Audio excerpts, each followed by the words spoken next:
আজকে আপনাদেরকে খুব সাধারণ একটা রান্না দেখাবো। ডাল। এই ডাল অনেকে অনেকভাবে রান্না করে। বেশিরভাগ পাতলা করেই হয়তো বেশি রান্না করা হয়। আমি মূলত ডাল পছন্দ করি না, তাই আমি ডালকে সবসময় একটু অন্যভাবে রান্না করি। আর আমি কিভাবে রান্না করি সেটাই আজকে আপনাদেরকে দেখাবো। আমি ডালের মধ্যে আলু, পেঁয়াজ, সামান্য রসুন এগুলো প্রথমে দিয়েছি। তারপর সামান্য একটু মরিচের গুঁড়া দিয়েছি, জাস্ট কালারের জন্য। এরপর একটু জিরার গুঁড়া, সামান্য একটু ধনিয়ার গুঁড়া, হলুদের গুঁড়া, স্বাদ মতো লবণ, তেল, এগুলো দিয়ে ভালো করে ডালটা কিছুক্ষণ কষিয়ে নেব।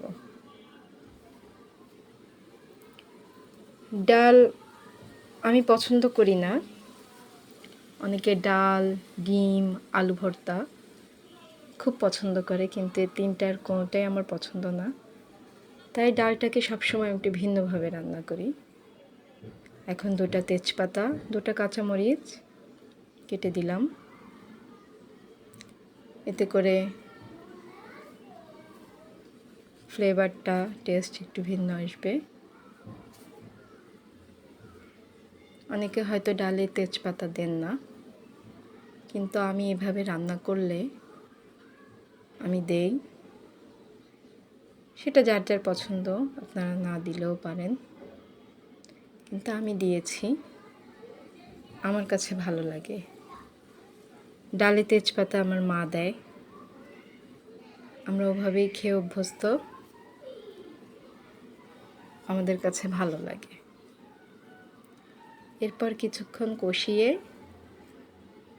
পানি দিয়ে দিলাম, যেন নিচে লেগে না যায়। কষানোর পরে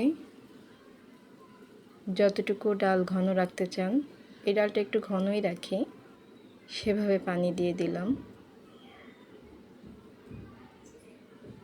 তারপরে ডালটা পুরোপুরি সিদ্ধ হয়ে যাওয়ার পরে খানিকটা ধনেপাতা দিয়ে নামিয়ে ফেলবো। ব্যাস, হয়ে গেল আমার। এটাকে আমরা সাজানো ডাল বলি, সাজিয়ে ডাল রান্না করা। ধন্যবাদ সবাইকে। আর ডালটা কেমন হলো জানাবেন।